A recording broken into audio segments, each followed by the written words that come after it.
it's not a reach to say that like benefit brokers have the ability to save lives, not in the way that doctors and EMTs and all that kind of stuff, but like when brokers can do the right things and work with employees to remove barriers to care, they legitimately have the ability to save lives.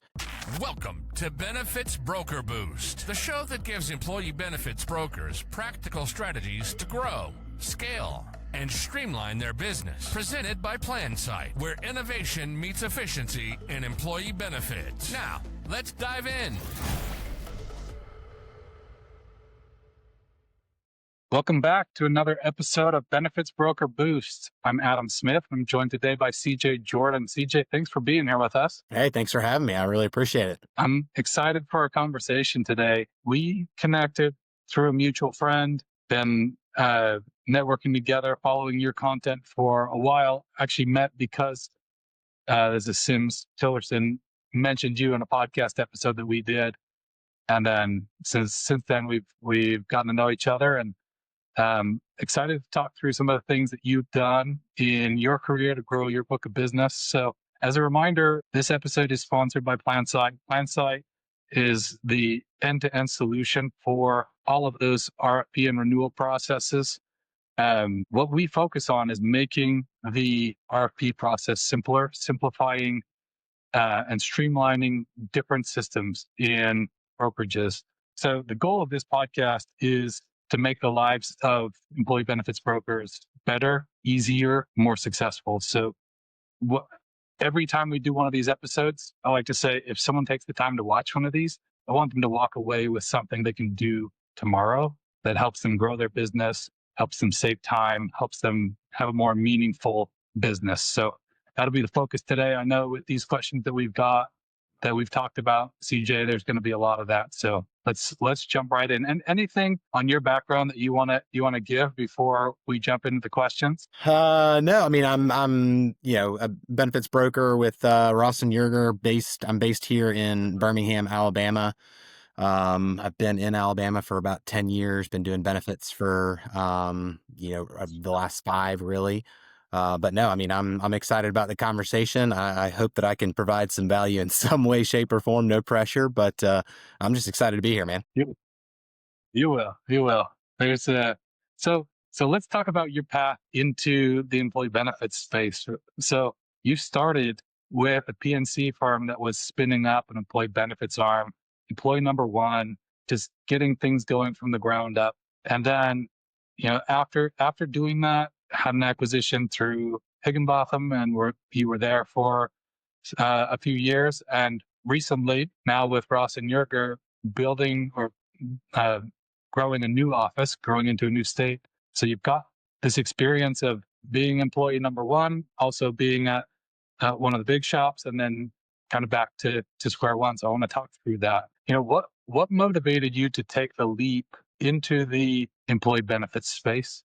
And what are some of the biggest challenges and lessons that you've learned building something new inside an established agency? Yeah, I mean, I wish I could tell you that I have like some great answer for why I jumped into benefits. So I was a mid-pandemic pivot. So, I had a job during COVID. It was going away.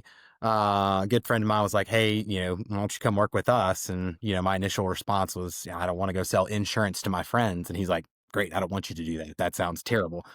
So I kind of had this idea that I was going to come in and do, PNC like everybody else. And,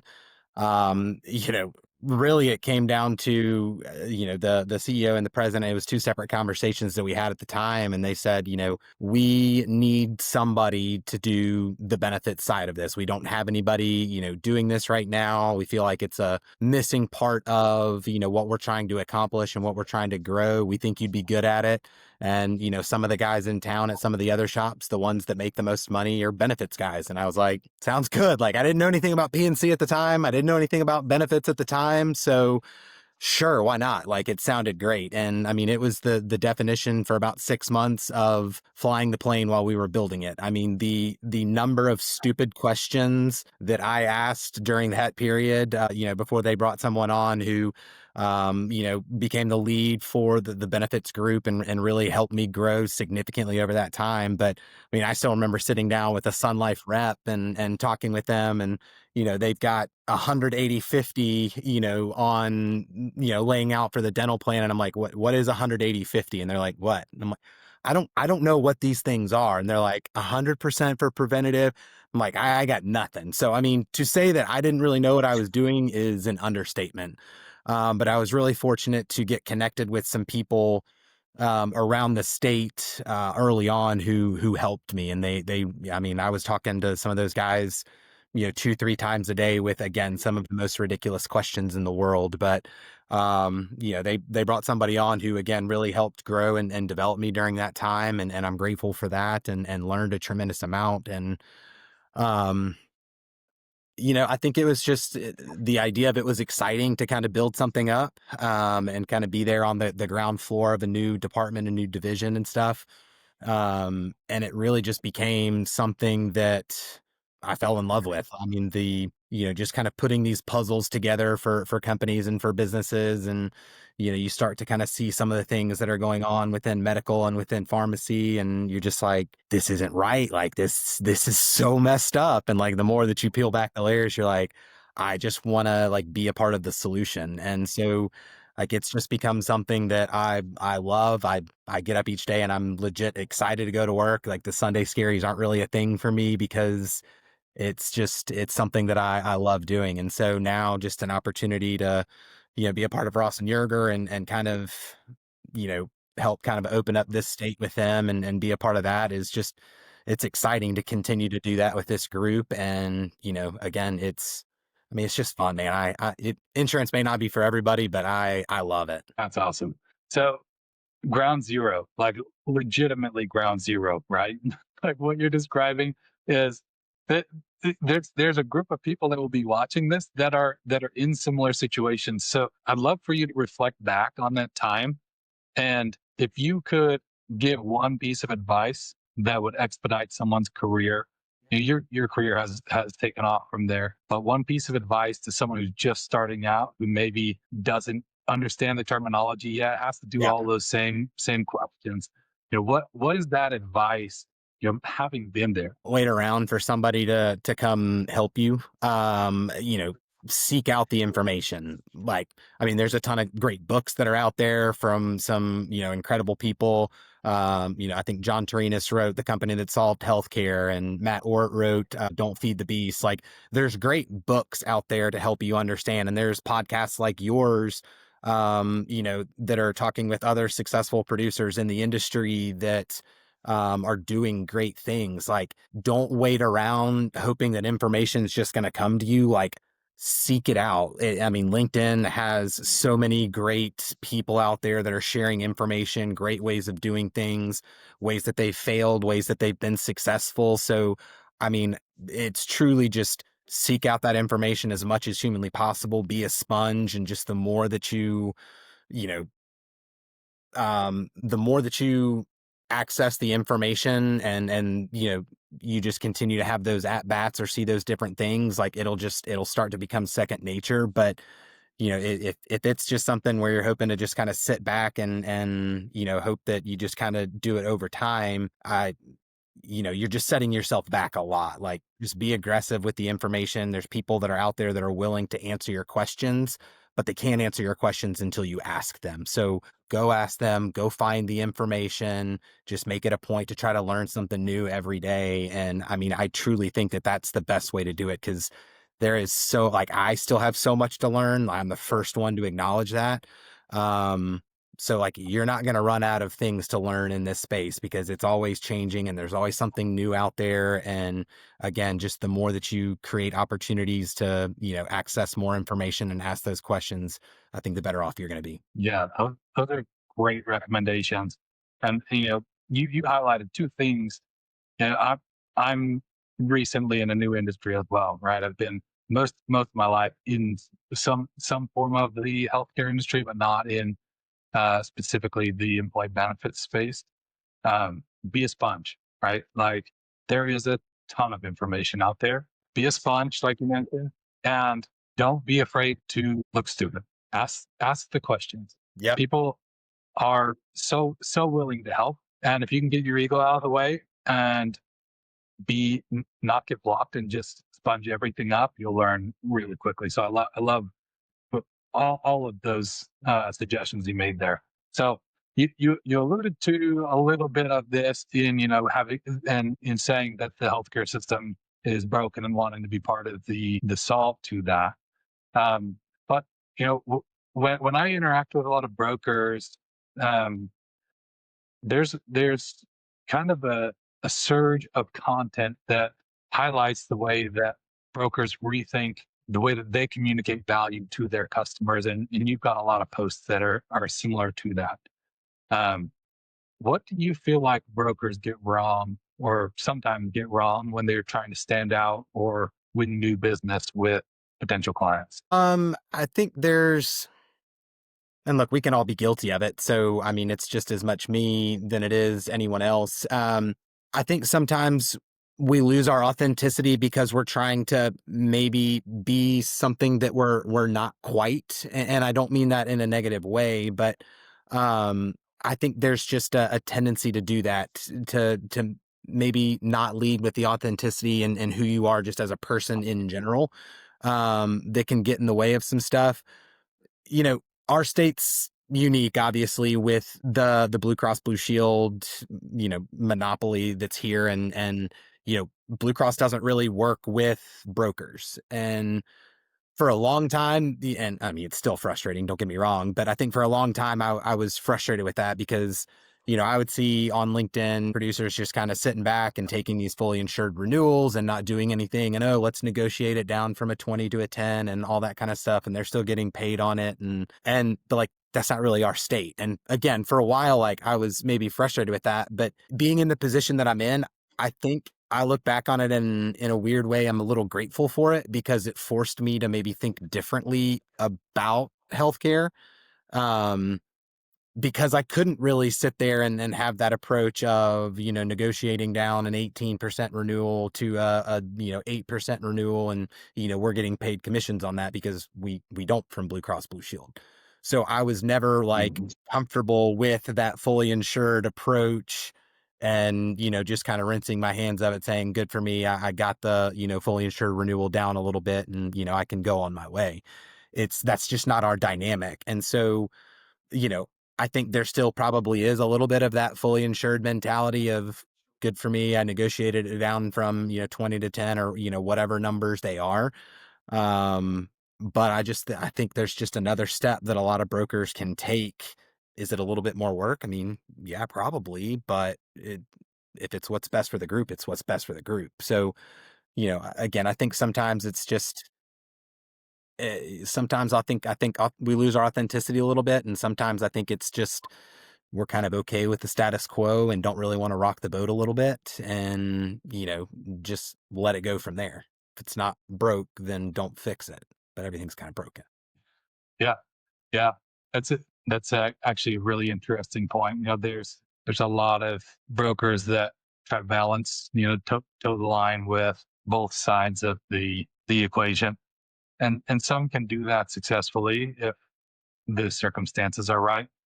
And sometimes you just have to acknowledge the brokenness of certain parts of the system and work with those. So yeah, being authentic in the way that you represent what you can do, what your capabilities are, and what is best for your clients is going to go a long way in the space. Yeah. Um, so we connected on this idea. This is the thing that Sims brought up in our podcast episode. But you had this creative idea when you were talking to prospects of using AI to create children's books about the prospects, right? And then sending those to your prospects. Can you walk us through that idea? What were the books like? What were the reactions that you got? And Sure. what did it teach you specifically about what it takes to break through all of the noise in the space. Yeah, I mean, first of all, Sims is awesome, and I'm grateful for him. And I think he was always one that I would run something by him, and I would think that it's just like ludicrous, and he's like, "No, you should definitely do that." And I'm like, "Sims, like, no, you're supposed to like talk me back off of this stuff." He's like, "No, no, no, you should definitely do it." So I remember, so I've got an 8-year-old son, a 4-year-old son, and a 2-year-old son, and I was reading a children's book to my 4-year-old one night upstairs, and it's a construction book and all that kind of stuff. And I vividly remember sitting there thinking to myself, I wonder if ChatGPT could write a children's book about me being a benefits broker for a company. Like that was the exact thought. So I like, shuffle him off to bed real quick, and I come downstairs and, I type in the prompt and it starts spitting it out, and I just start laughing. And my wife looks at me and she's like, "What are you laughing about?" And so, her brother is he's an engineer and very smart, and he's sophisticated with ChatGPT. And so I start like texting him my idea, and then he starts sending me pictures, and he's like, "This is phenomenal." And so, that just kind of snowballed into, all right, let's really see what we can do with this. And so it's not for every group, right? Like it's not, I mean, for me, I wasn't doing it for like a 50 life group. I mean, this is some, larger groups, ones that you maybe haven't gotten in touch with. And, you just want to do something to kind of stand out. And so it just kind of became this thing, and, it was iterative. Like the first ones were maybe a little bit more generic, but then it started to get like a lot more specific, and I'd grab a picture of them that you can find and, dump that into the prompt. And then it just, it would go like piece by piece, and it's company specific. And, you talk about different things that like you do as a broker and what you want to accomplish. And, hey, we can help with this and we can help with this. And it adds just a more personal feel. Like, I mean, we all get 1,000 spam calls a day, and we get inundated with emails and phone calls and stuff like that. And like, you just have to find a way to break through that noise. And I was like, let's just see what happens. Let's do, 5 or 8 of these or something. And I sent them out, and the responses were like phenomenal. And, some of it was like, "Hey, I literally just changed brokers like 3 months ago, but this is incredible. Like, I'm keeping it." I laughed. One of the guys that I sent it to actually sent it to his current broker and was like, "Hey, why aren't you doing this?" It just creates, an experiential touch point where it's just something beyond sending a generic email with, "Hey, this is what we can do," and, leaving a voicemail. Like, again, people just get that stuff all the time. So like, what can you do to just be different, separate yourself? And even if they don't turn around, like hand you the business right now, it's, 6 months, a year from now, it's, "Oh, who's that idiot that, sent me that children's book? Let me find it." And, they go and track down the information. So I mean, like, again, I got some great responses from people that were, "Hey, this is incredible. I love this. I can't do anything right now, but like, you are the person that I'm going to call just because this was so creative," or something. And, you know, I was actually thinking about this before the podcast, and, I'm an Alabama guy. So I liken it to like Nick Saban's approach through, sports. Like, he was super successful early on with running the ball and great defense. And, he won championships, won a lot of games with it. But then things started to change. Like, the environment started to change, and you have to adapt. And I think it's the same thing with, your outbound approach to, prospecting. Like, hey, cold calls and emails. I mean, that's still the blocking and tackling. Like, you have to do those things. But now, you've got filters, you've got Apple, coming out with screening calls, and like, you've got this stuff. You've got to figure out ways to pivot to be successful. And, Saban goes to these, hurry up, no huddle offenses and spreads them out, and, just continues to adapt and pivot and find success that way. And you have to be somebody that's looking for different ways of doing things, and you can't just be stuck in your own ways. Like, cold calling is still effective. Like, I'm not knocking that. And, sending emails is still effective. Like, you still have to do those things, but you also have to kind of modify your approach from time to time to really be able to kind of break through some of those barriers. And I mean, again, just like make somebody laugh. I mean, it's more memorable than the 1,000th voicemail that they got from earlier the day. So, I mean, that was the approach. It just literally started because I was reading my kid a book. I was like, I wonder if we can do this. And then it just kind of became fun, and, still do it from time to time. And, we just see what can happen with it. That's awesome. Seems like you have like a pretty strong creative streak. This is a great example of that. My question is, how do you balance that creativity with professionalism, because you are representing serious topics when you're Yeah. reaching out to these people. Is there a balance there, or is it like, hey, break through the noise at all costs? What's your strategy there? I mean, you can, I mean, it doesn't always have to be children's books, right? But I think just doing something that interrupts the status quo, right? And just kind of makes people do a second look or something along those lines. I mean, there's still the professional component of it. Like I included a QR code where it's like, look, hey, if you want the more standard version of things, like scan this QR code and here's our, 17-page thing about all the resources and services and all the stuff that we could do. So, I mean, there's still definitely an element of, professionalism there, but I just when you have as many gatekeepers as you do answering the phone, and when people are so apt to just archive emails and stuff like that, being able to get something in their hands, immediately, or just again just interrupting that status quo, I think is important. And the children's book it's not that they're not professional, they're just a different way of communicating the same message. Like, you know, Right. my goal and my belief is companies and employees should have access to affordable healthcare. And whether I'm saying that through, a marketing slick that our company has put together or doing it through a children's book, like the message remains the same. It's just, the avenue by which the message is delivered is a little bit different. Yeah, that makes sense. That's great feedback there. Okay, so one of your posts shared an example of you helping a company save $120,000 just by sourcing a couple medications that they had differently.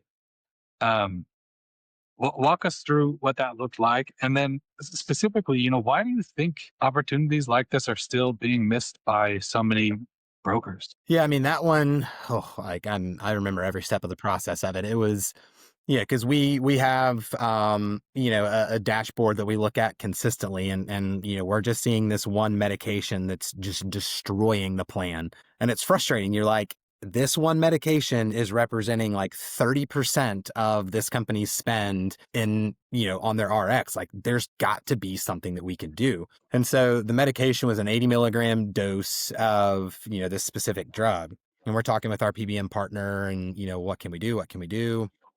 And we just weren't getting we weren't really getting anywhere with it. Well, then we realized, and they found that there's actually a 40 milligram dose that you can do. You can double the dosage so that it still gets to that 80 milligram amount, and you get the same supply, but the medication goes from being $15,000 a month down to five through international sourcing. And we talked to, the pharmacologist to make sure that there's no side effects of doing it. We talked to the employee to make sure that they were comfortable doing it. We talked to, made sure that the provider was on board. So, we weren't going to force the employee to do it, but we wanted to say, hey, just to make you aware, we've covered all these bases. If we can get you on this same medication, same exact medication, just going from an 80 milligram down to a 40 milligram twice, this can help save the plan overall like $120,000, over the course of a year. And again, when you're self-funded, Mhm. like all these decisions impact, renewal. And so helping people understand that these decisions that they make do have an impact on, whether we can keep premiums the same, or what's going to happen with them. So, we talk with the employee and they're like, no, that's fine. And the pills are a little bit smaller, so a little bit easier to take and everything. And it was a win all the way around. I mean, the company saves a significant amount of money. The employee is able to get that drug at a $0 copay just through the program. And I mean, it was like having wins like that are awesome. And like, that's the most enjoyable thing. And, again, having conversations with people that, maybe they're making 18, 20 bucks an hour, and they're having to pay hundreds of dollars a month, or maybe more for certain medications. And then you find a way to get them that medication for cheaper. And in some cases, a $0 copay, like watching the stress come off of their shoulders that they've been carrying for so long. Because unfortunately, in some of these cases, it's like, I'm choosing between taking this or paying for, Y, and being able to eliminate that decision that they have to take. Like, that's the good stuff. That's when you're like, today was a good day. Like, we did some good things. So, Yeah. but you've got to want to look for those things. And, like, you've got to want to find those solutions. Like, to me, self-funding is not the last step in the process. It's really just the beginning. like that's when you start to get access to the data and the information and then be able to take actionable steps on that data. Whether it's a medication or whether it's some different cost containment solution for dialysis or something along those lines, like you just got to be a person who wants to find those solutions. And I think when you remember that there's a person on the other side of it, that it's, yes, you're working for the company, but also, like I said, I mean, being able to help that person access their care or medication at a significantly reduced cost. Like, I mean, that's the stuff, like I said, that I get excited about. I mean, that's truly making a difference, a tangible impact on people's lives. Like, if you can't get excited about that, like, I can't help you. Yeah. Yeah. Now that's really, really cool. Yeah, it seems so simple, but it does take um, a good amount of effort to figure out that savings is there and to get to cross all your T's and dot all your I's. But Yeah, I mean, that's Dave a big Chase win. calls himself I think he calls himself an archaeologist. And he's like, I go and dig through things to find stuff. And I think that's kind of the approach that you have to take. Like, you have to be somebody that wants to dig to find things. And if you dig hard enough, I promise you'll find something. Because I mean, Mhm. unfortunately, there's going to be issues. There's going to be health issues in just about any self-funded group that you work with. And even if it's just Mhm. helping one person, I mean, it could be a big thing that you're helping them with. Yeah, that's awesome. Okay, so on the topic of self funding, you had a post that I loved that you titled "Choose Your Heart." Um, that's a mantra that I encourage my family and myself to live by. Your post specifically was comparing the pain of managing a self-funded plan to the pain of the cost of fully insured renewals. How do you frame that conversation up with clients in real life so that it clicks for them? That's a hard jump for a lot of people to make. Yeah, I mean, I do feel like there's a little bit of a misconception that like going self-funded is just creates a massive amount of, additional work for the company. I don't think that's ultimately the case. Because in a lot of cases, like when you take a group fully insured to self-funded, that first year you're not trying to just completely overhaul the plan. You're still trying to keep things consistent and maybe pull a couple of levers here and there, get some of that low hanging fruit and all that. But by and large, it's not a complete revamp of the benefits as a whole. And so if you can kind of keep some of those things consistent, then there's not that much, friction when it comes to the employees. Like, do you have to do a couple of extra things, from the HR CFO seat?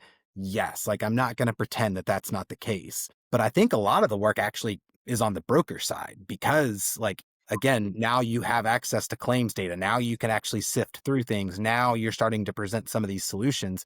So again, it's a little bit of the choose your heart. Like, do you want to like have quarterly, monthly meetings, or whatever, meeting with your broker and talking through some of these things and, seeing all that? Like, is it worth your time? Is it worth your energy and effort and some of that?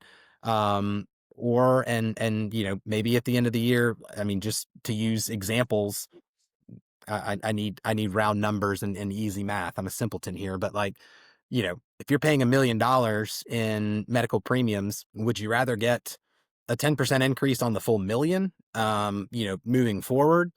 Or, again, if stop loss makes up 25% of your premiums on average when you're in a self-funded arrangement, again, your increases in self-funded happen on the stop loss. So if you get a 10% increase on your stop loss, a 10% increase on, 250,000 is much more palatable than a 10% increase on a million. So again, it just comes down to, yeah, I mean, there is a little bit more education and engagement that should happen on a self-funded arrangement because you've got to help tie together with your employees the idea of, hey, your decisions really do have an impact on this. But I think if you can start to build on that education and, help them understand, like, I call it like building a culture of health conscious consumers. Like, if you can start to do that, it just kind of creates it's like a flywheel effect, right? And so Mhm. the engagement doesn't have to be anything like, you don't have to recreate the wheel. Like, legitimately go into Chat GPT and say, type up an email to my employees talking about the benefits of getting their wellness screenings done, and, take it, edit a couple things, whatever, and then send it to your employees. They don't need like, Emily Dickinson to come and write up some, super creative thing or whatever. It's just, look, get something in front of them pretty consistently, remind them what they have and stuff like that. But it doesn't have to take all this extra work. I mean, it does take a little bit more work. I'm not pretending that it doesn't, but it doesn't really have to be like this whole new set of, requirements with HR that now you have to do this, this, this, this, and this. Like, no, your broker and that account management team should be coming in and helping support you, at least in my opinion. So is there a little bit more work? Yes. It could be a little bit harder, if you will, but the benefits of that, in my opinion, outweigh the cost of not doing anything and continuing to get the increases on the fully insured or raising Mhm. deductibles or, just this cost shifting that goes on that really doesn't ultimately benefit the employee. So it's, choose your heart in that scenario. Yeah, or lose employees because your benefits aren't keeping up with other Industry. competitors, Yeah, right? exactly right. So you've got some different options there. And yeah, being able to frame it like that is really helpful. And it seems like you've got a lot of experience in kind of like coaching people through that. Okay, so you're 5 years in. You've seen some really good success in your career trajectory. This leads us to one of your favorite posts of mine that you made, and it was talking about the difference between being complacent and being content. Hmm. And that for me, you and I are both pretty driven individuals. We've Yeah. connected on things like that.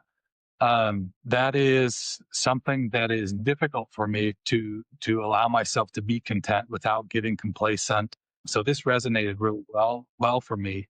For you personally, how do you practice that? Because this this industry can pretty easily reward someone who does good enough, right? So Hmm. how do you balance that, staying motivated, being content with what you have, but not becoming complacent and losing that motivation? Yeah, I think a lot of that, if I'm being totally honest, comes from my parents.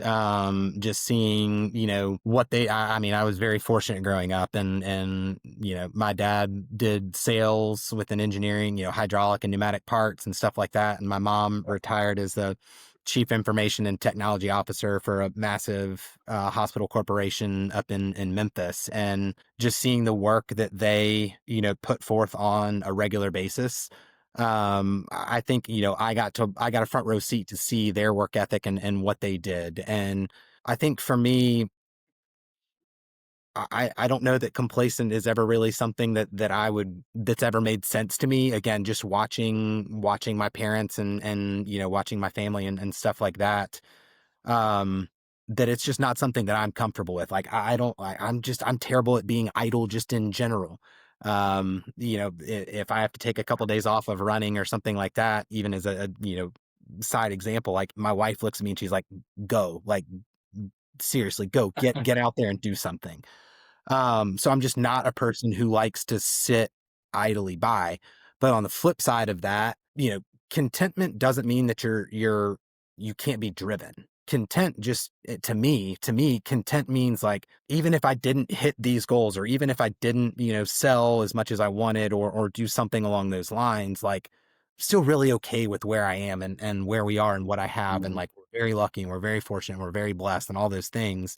So, but I'm still driven. Like I still want to do those things. I think that's the difference in the complacent and the content. Like complacent, you're just sitting back and you're like, I'm good. Like don't need anything else. And, I don't really have any other goals that I want to do. But like for me, I'm content with what we have and what we've done, but I still got a lot of stuff that I want to do. And I think that you can be content while also having high goals and high expectations and being driven. They're not mutually exclusive. I think, in a lot of Mhm. cases, the healthiest place to be is to be a content person, comfortable with where you are, what you have and everything, while also having goals and behavior that wants to help you do more, I guess.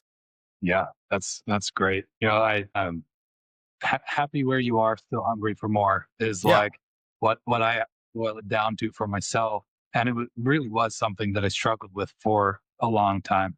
And there is a video, you've probably seen it, and I'm trying to remember who was in it. It was Alex Hormozy on one side. I'm trying to remember who was talking to him, but a guy talking to him says, "You have already accomplished many things that you said you would be happy when you accomplished." And for me, that was like I could immediately identify probably 7 specific things that I had told myself I would be happy when I accomplished those things. And I'm like, what am I doing? Like, I'm still not letting myself be happy or be content, even though he's right. Like, I definitely told myself I'm going to be happy then. And, we also connected on this post that I made.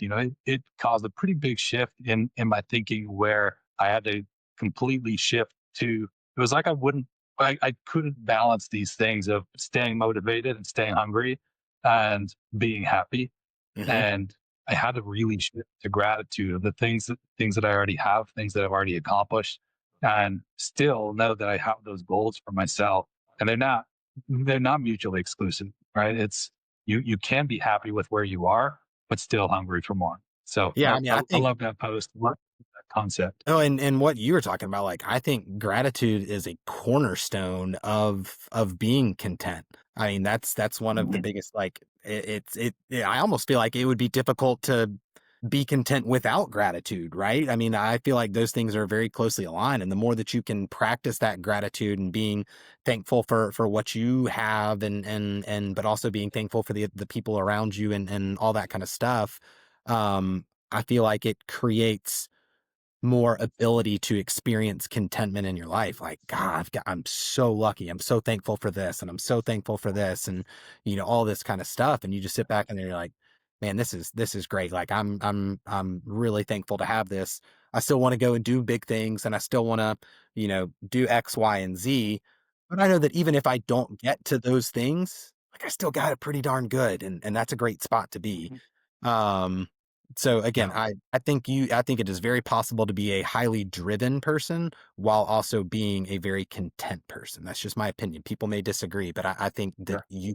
you can have both. Yeah. No, I agree. It's a tricky balance though. And Yeah, so no it's doubt.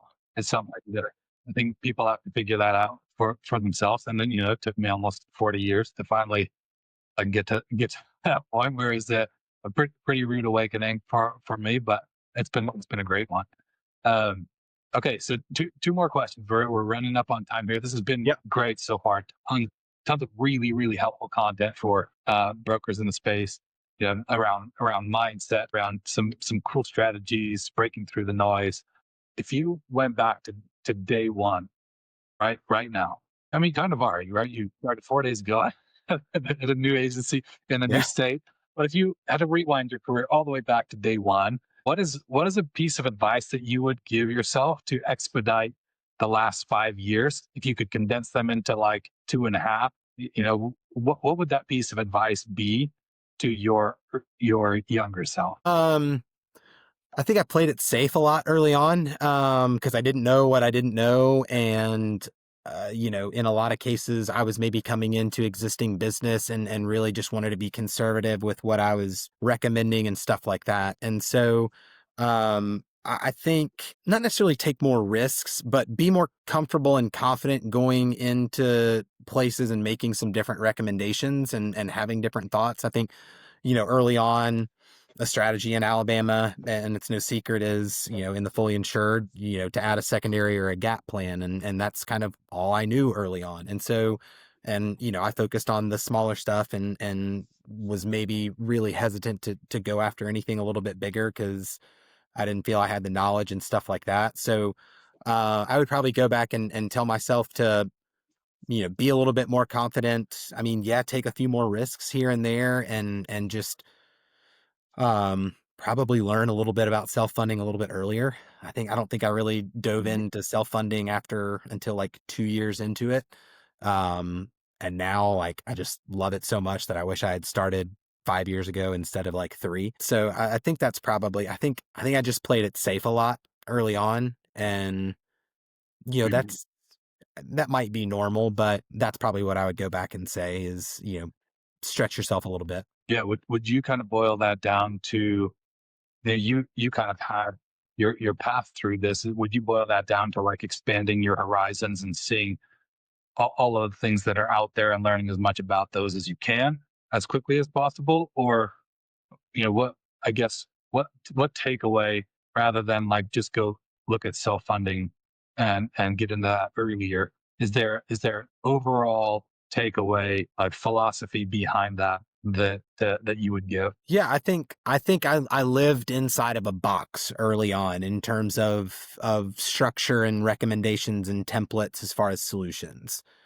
And it Mhm. worked. So I think I just stuck to that template and that box for a while. So yeah, I mean, I would say, kind of like what you were talking about, like earlier on, understand more about the different options that are out there instead of sticking to kind of this one single approach. And I think that's I think the way that you kind of framed it up is probably a good way of saying that. Just, hey, there are a lot of different ways of doing things, and instead of just focusing on this one every single time for every single group, maybe expand, your horizon and your offering. And, to do that, you got to kind of learn about it. But so learn about those different ones and figure out kind of, it just doesn't have to be this one specific approach every single time. Yeah, that's great. That's great. Awesome. Okay, last question, and one of my favorites. What has you most excited about being in the employee benefits space in 2025? Almost 2026. We're less than a month. Right now. I think it's almost what I alluded to earlier, like the idea of helping companies and their employees access healthcare, in the best way possible. Like we want to help companies and employees get access to affordable care, and doing that in the best way possible. I mean, we've talked with groups about some cash centric models, and in doing that, employees and companies get access to $0 deductible and $0 out of pocket plans, which is like crazy. And the idea that we can come in and help companies and employees like remove that barrier to care, which I think is in place for a lot of people. And I think I was talking with Rachel Fox a couple of weeks ago, and I think it's something like 55% of Americans don't have the ability to spend $1,000 on an emergency expense.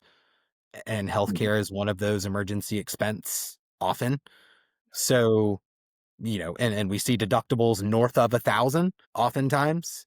So, Oh we've yeah. got these situations where there's significant barriers to care. And then Mhm. 64, I think this is right, 64% of bankruptcies in America are due to medical debt. So the idea that we can help companies and employees like remove that barrier to care so that they can get the care that they need without having to sacrifice, like, as crazy as it sounds, like choosing between this medication or paying for something that they need. Like, it's the idea that we can help people do that is legitimately like one of the most fulfilling things that I can think of. And it's what I get excited about, encouraging like the having wellness visits become a regular thing, and then hearing that an employee went to the wellness visit that they were really encouraging them to do. And, hey, we found something and you need to go and get this checked out immediately. And so instead of this being a catastrophic event,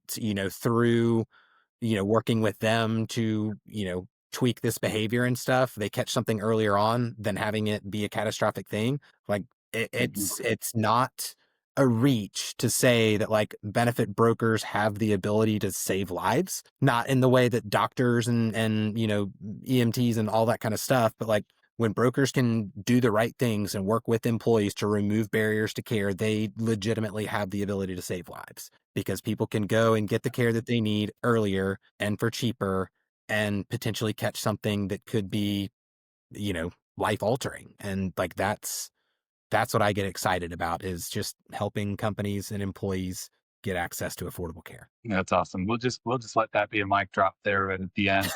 CJ, thank you so much for your time. This has been really, really great. There's good advice in here, really solid things that someone can take away and implement tomorrow. So appreciate you sharing those. What is the best way for someone to get in touch with you if they want to connect with you, CJ? Yes, well, first of all, thank you for having me. I'm very grateful for this, grateful for the opportunity and that you asked me. So again, I really appreciate that. I am on LinkedIn pretty regularly. Shout out to Sims for really kicking me in the pants to get that going. So I'm on LinkedIn regularly. I work with Ross and Yerger, CJ Jordan at rossandyerger.com, but usually I'm posting something, either stupid or, hopefully valuable on LinkedIn. So, either one of those ways, it's a great way to get in touch with me. Awesome. And we'll link your LinkedIn profile in the show notes. But thanks for being here, CJ. Really, really appreciate your time. This has been another episode of Benefits Broker Boost. Be better tomorrow than you are today.